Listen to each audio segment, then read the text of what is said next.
find the love of your life? Go to eHarmony.com and get matched with other singles that are compatible with you at the very deepest levels. eHarmony.com. Log on today. Send and receive faxes directly from your computer with eFax. Go to www.efax.com, click the TV radio tab, and type in Prager. You're listening to the Dennis Prager Show.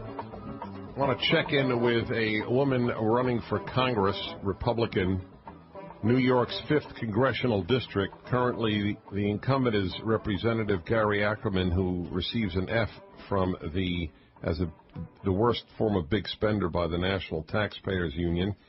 She is Elizabeth Berney. And Elizabeth, welcome to the Dennis Prager Show. Thank you so much, Dennis. It's wonderful to be here. I am having you on because I want to get an idea of what it's like to run against a liberal Democratic incumbent right now, especially in New York, but also because you play violin for the New York City Lawyers Orchestra. That really, reading your bio, that's the part that blew me away. Thank you. I'm thinking of going down to the train station this afternoon and playing violin for everybody coming home to celebrate Yom Kippur. Celebrate, that's the word.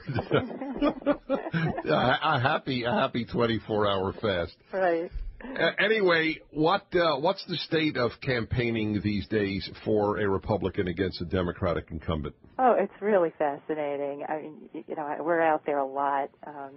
We were at an auto show recently, and I think about 100 people came over to me during the course of the day and said, I thought I was the only Republican in Great Neck.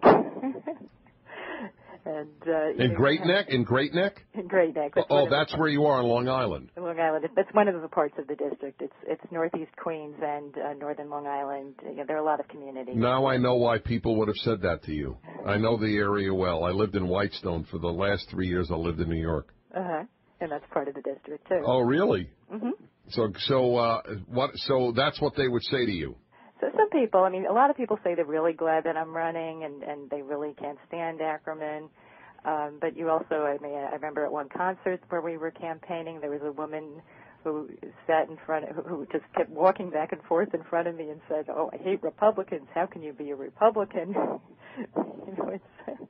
You know what you should have said? That is such a good point. I'm going to rethink everything now. Because it's such an eloquent point.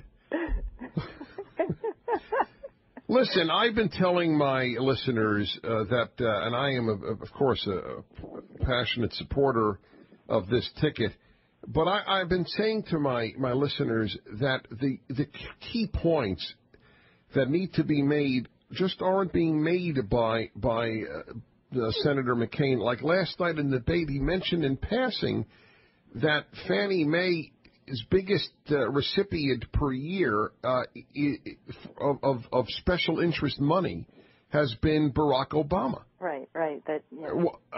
Barack Obama. But it's Chris Dodd, right? Yeah, Chris Dodd is number one overall, but Barack Obama is number one per year. Right. Chris Dodd has just had more time to collect money. That's right. So do you feel? Maybe you can't criticize the top of the ticket, but do you feel frustrated that message does not get through? Well, that's a very interesting question because there were supposed to be some debates here. Just a week and a half ago, one of the local synagogues was supposed to have a surrogates debate, and I was asked by the McCain campaign to represent McCain, and the head of the Obama campaign came in Long Island came to represent Obama, and he came with all of his briefing books and on every issue and so on. Most of them were almost everything he said was a lie, and I had prepped very carefully for it. When I got to the synagogue, the Democrats insisted that I can't go up there to represent McCain because I'm a local candidate, and it would be prejudicial because the other local candidate isn't here, which was an outrage. And they basically plucked a local Republican from the audience who had zero preparation and had. You mean you weren't told this in advance? I wasn't. Well, it was. It was a very long, complicated story about Well, that's what arguing who was going to. Well, that's what they did to Sarah Palin at the anti-Iran rally. That's right. That's what's happening all over, and I'll have to tell you what's happening this coming Sunday also.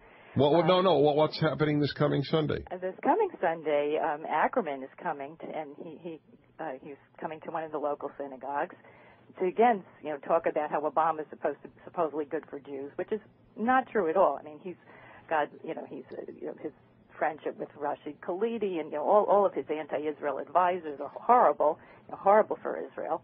And but the Democrats are really trying to cover that up and make a big push to try to get the Jewish vote. And Ackerman is speaking on Obama's behalf, and I found out about it, and I called the synagogue and I said, look, this is unfair. I should be given the opportunity to speak on behalf of McCain, and they agreed. And now Ackerman is canceling the event and moving it to someone's house, where someone's private house where I can't, I wouldn't be invited. But there's a does the synagogue know that? What? Yeah, I just found out about that about an hour ago. Does the synagogue know that? What? What he did? What Representative Ackerman did? I mean, I just got a call about it an hour ago. Oh, an hour ago. Yeah. It's an unbelievable. So let's understand. So at one synagogue, is it a different synagogue than the first one? Synagogue. So at one synagogue in your district, you can't show up because he didn't show up. Right. And then at the other synagogue, you can't show up because he did show up. Well, because he canceled. He canceled. No, that's my point. I know he canceled because I wanted to show up. Yes, exactly. It's an insanity. And I went to the Palin. I went to the event that Sarah Palin was supposed to speak, and it was really sad because, they would have had 100,000 people there if Sarah Palin had been there. Please, I beg of you, Elizabeth, to read my column. The Jewish left won, Jews and Israel lost. Yeah, absolutely. I describe it exactly. It is better to beat the Republicans than to beat Ahmadinejad. That is the Jewish left's belief. Good luck to you, Elizabeth. Right. I put out a short press release about this. Oh, good. I will check on it. It was really sad that they only had a few thousand people. No kidding. And because of what the Democrats did. All right. But they're doing it at the local race level, too. And it's, all right. But we keep fighting. Good luck and keep playing violin. All right. You're listening to the Dennis Prager Show.